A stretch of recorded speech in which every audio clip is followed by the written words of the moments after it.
is going on, everyone? Casey here, Virginia Game Day, checking in with a very special episode of the podcast. We are fresh off a win over Louisville on senior night. It was a perfect way to kind of end the season. It was a kind of roller coaster finish there for the Hoos in terms of the way we played against Louisville, Notre Dame, and wins, and then the away games that we lost to Boston College and North Carolina. But when push came to shove, we got the two games that mattered at the end of the season. Clemson at home, Louisville at home, and of course that secured a share of the ACC regular season title. So after the game today, after the victory over Louisville, who we struggled to beat the first time around, we got to cut the nets down. It's something that we haven't done in a while. We won a share of the ACC title in the COVID year, but the fans weren't there, weren't able to take it in. So after the game today, in addition to Kihei getting a special basketball for all of his accomplishments, Virginia, Tony Bennett, the team, the staffers climbed up that ladder and cut down a net in front of the Charlottesville faithful, and it was an awesome moment. It was it was emotional for me. We haven't done that. We watched Virginia cut the nets down um, in Louisville when they won that crazy Elite Eight game over Purdue. And so much has happened in between then. So to see them cut the nets down again all these years later, just on a personal level, we moved to Charlottesville since then. I've become so much more involved in Virginia's athletic program and just caring about every sport and being so entrenched in their programs. And I got married. We got married. You know, bought a house, and there's all these gotten jobs and upgrading, and it's just like all these things. It was emotional. It was cool to see them cut the nets down and how much time has passed since the last time we got to see it, and it was just a really, really great day. And I think it built to that point because not only did Virginia beat Louisville by 15 points, but it was senior day, right? So you have Jaden Gardner, Poppy, Armon playing big roles in a win on their last night in front of JPJ faithful. And then, of course, the game is in hand.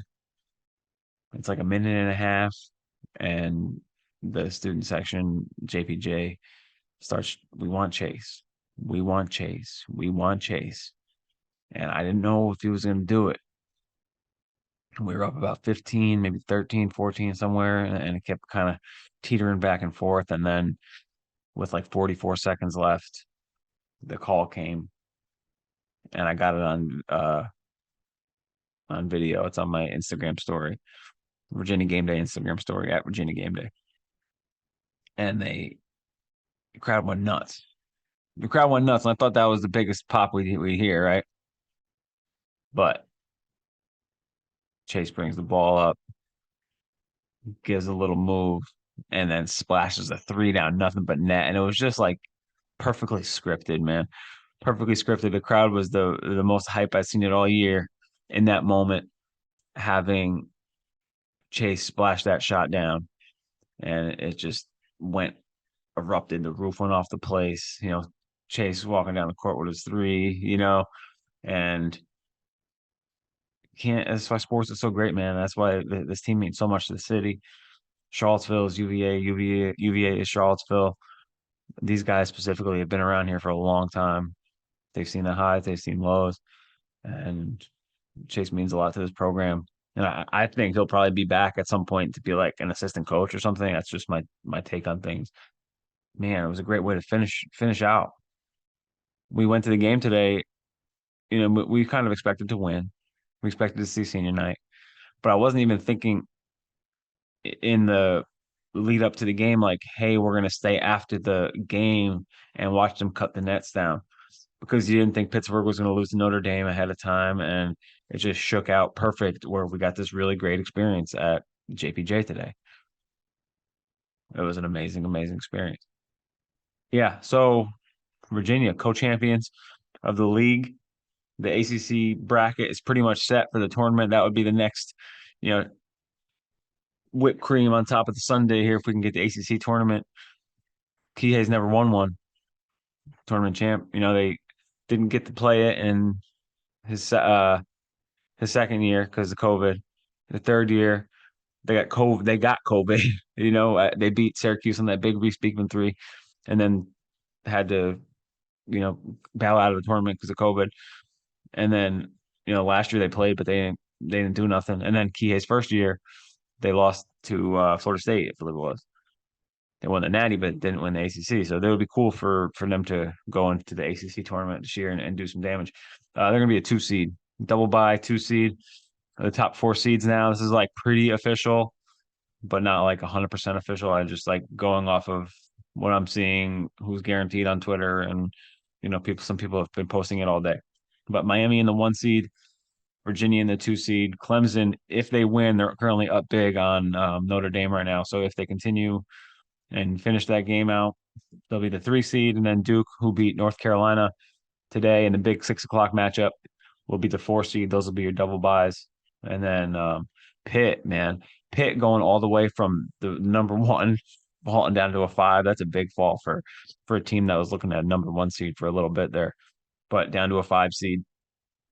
NC State 6, UNC 7.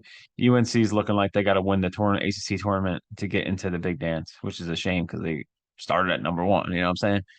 But I also don't like the matchup because they're in Virginia's portion of the bracket. So if I'm hoping Boston College or Louisville can upset them, that's a lot to ask. But so North Carolina 7, Syracuse 8, Wake Forest 9. They'll play each other, and then the people who have to play an extra game will be Florida State, Georgia Tech, Boston College, Louisville, and Virginia Tech, Notre Dame. So that is like, I'm pretty sure that's what the bracket's going to be, but I'll wait for it to be official before I print the official bracket out. I printed out a blank one and kind of just filled it in myself. But yeah, it's tournament time, boys, man. Like, it's March Madness. I've been watching so much college basketball. I've been watching even these smaller tournaments like the SoCon, the Patriot League, Big South. I've been watching all these games because it's cool because these teams it's win or go home. So you're getting your best shot from both teams. Win or go home.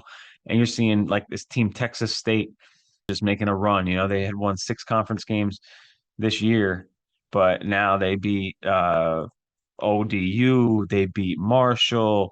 So Texas State is kind of on this real cool Cinderella run in terms of at least their conference. You know what I mean? They've been playing since Tuesday. They won Tuesday, they won Thursday, they won Saturday. So that's been a fun team to watch in these smaller tournaments.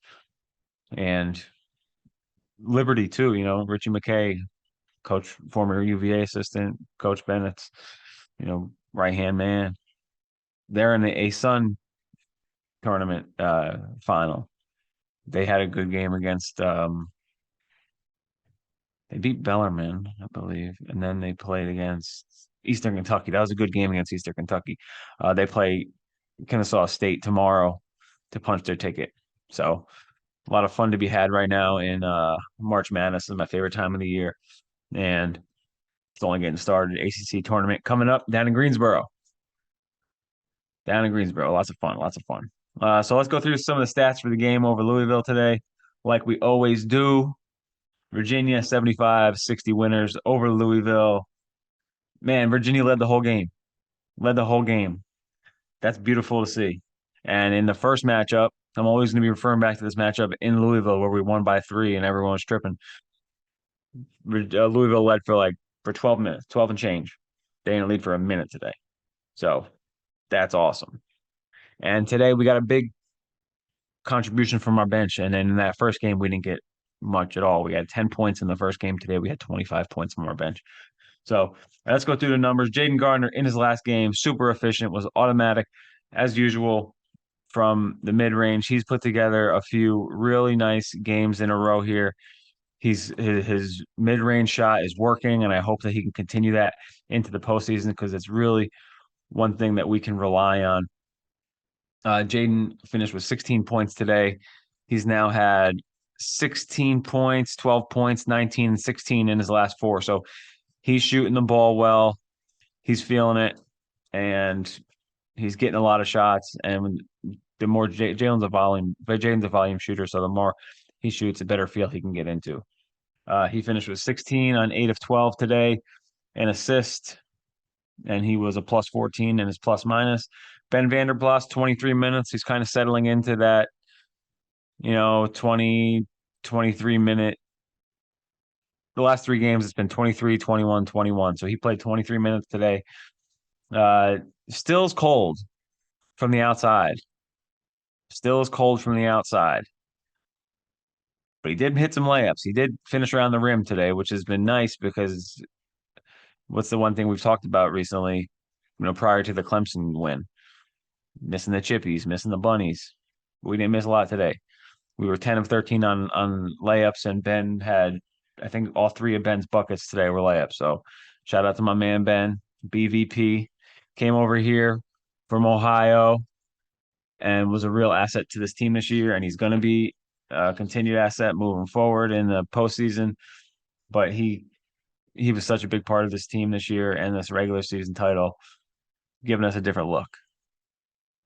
It's just a different look that we didn't have. It allowed us to go small because he really did have to defend some big guys in the ACC, and he didn't do an exemplary job, but he did. He was sufficient enough, and he had some games where he defended really well.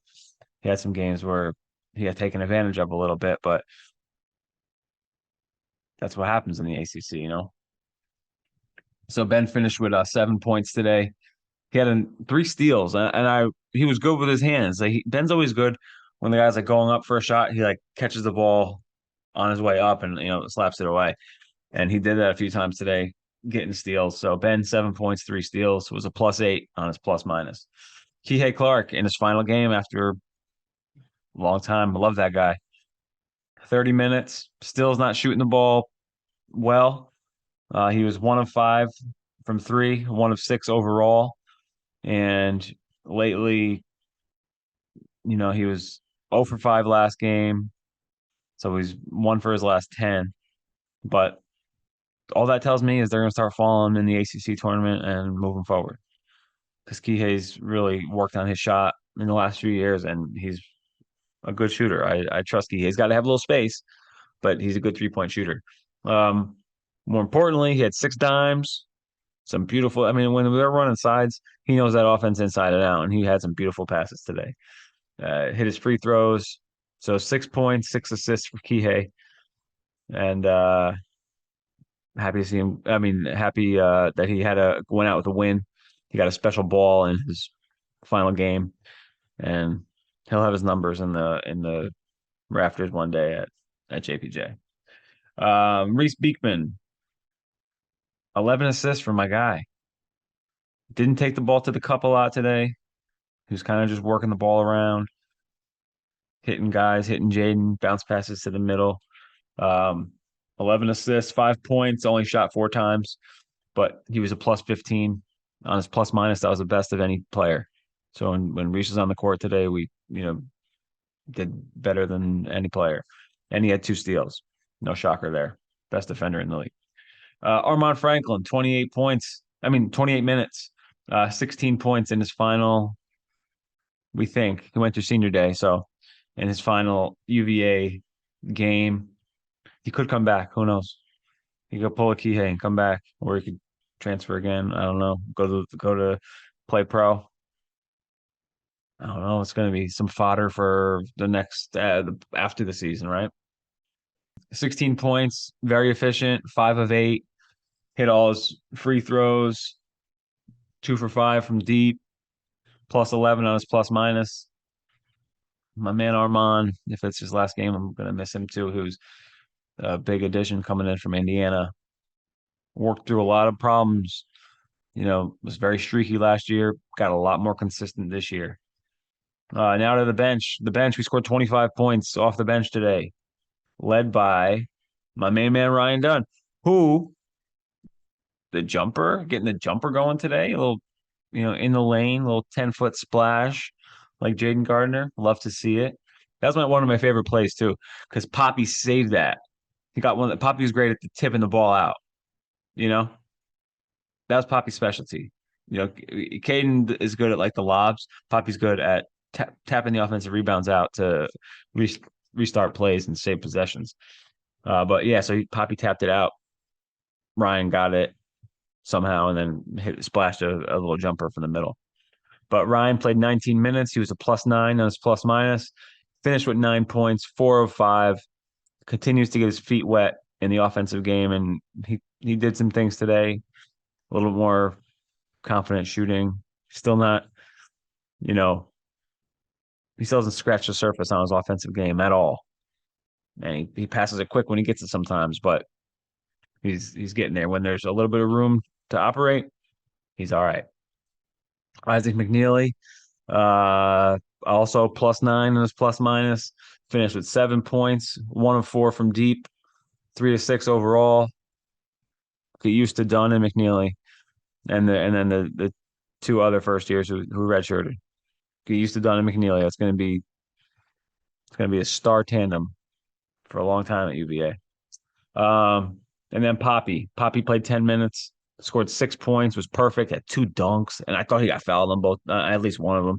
Didn't get the call, but still went up strong through the contact, finished, hit 2 free throws. Just tough minutes. He was playing such good defense today. Such good defense. And I know Louisville's bigs aren't like setting the world on fire or anything, but man, I don't know if we're gonna see much of Caden moving forward because of how good Poppy's been playing. But I could be wrong. I thought, you know, I thought Caden was going to play against Clemson and he didn't. So, but look for Poppy to keep getting run, even if just 8-10 minutes, strong, tough minutes. I can see that. If we play North Carolina, Armando Baycott, like let's beat him up a little bit. Let's let Poppy go to work. So great minutes from Poppy, man. Great minutes from Poppy. And Tane, too. Tane got in also. Tane, 5 minutes, 4 and change here. He was a +4, didn't shoot. It kind of was a zero across the board, but gave us good minutes. Tough defense. And then Chase Coleman, my man, 1 for 1, 3 points. Gotta love it. And then Tristan Howell also got in. Great game. It was an awesome experience. And now we move into postseason play. For the season, let's go do some like overall stats that now that the regular season's wrapped up here. Of course, these will, when you look back at someone's stats, all the postseasons included, but let's see where we're at for now. Armaan Franklin is your team's leading scorer, 12.6 points per game. Jaden Gardner is your team's leading rebounder, 5.5 rebounds per game. Isaac McNeely is your team's leading three-point shooter, 39.3%. Reese is at 38.2. Armaan is at 38.7. So it's 3 guys. Oh, Kihei too, 37%. Ben, right at 30%. I'd like to get that up a little bit. Hopefully he gets on a run here in the postseason. Who else is in double figures? Jaden Gardner, 11.8 points per game. Kihei Clark, 11.1. That's Kihei's career high. He averaged 10.8 one year and 10 even last year. So if he finishes at 11, that's a career high. Reese could still get over double digits. He's at 9.3. So we got some couple games here. If he gets, back in his real aggressive, getting to the bucket, hitting all those shots, gliding across the middle, hitting some threes, he could get over 10. Ben Vanderplas, 7.4. Isaac McNeely, 6.6. Caden Shedrick is at 6. Ryan Dunn, 2.8. He's the most effective 2.8 point per game player I've ever seen. Take that. If you take anything from this podcast, take that. Best 2.8 points per game player in the country. Those are your stats for the regular season 2023 UVA basketball team. One more thing before we go. Ben made a free throw today, and the crowd went nuts when he did that because he had been struggling at the line. He had missed his last 8 free throws. And then the game before he started that 0 for 8 stretch, he was 5 of 11. So he had really been struggling from the line, and today he had an and one, made his free throw, and the crowd went nuts. They appreciate that, and I'm sure that gave him a nice, good feeling to have the home crowd acknowledge that, hey, we're behind you. All right. Such a good game. Happy the seniors went out with a bang. Your UVA basketball team is the ACC champs for the regular season. Now they got to go get it in the tournament. Thank you all for checking us out. Leave us a review, Spotify, Apple, wherever, rating, all that good stuff. I love it. Thank you guys, as always, at Virginia Game Day on Instagram, virginiagameday.com for the newsletter, and the Virginia Game Day podcast on all the big platforms. All right, y'all, go Hoos. Thank you.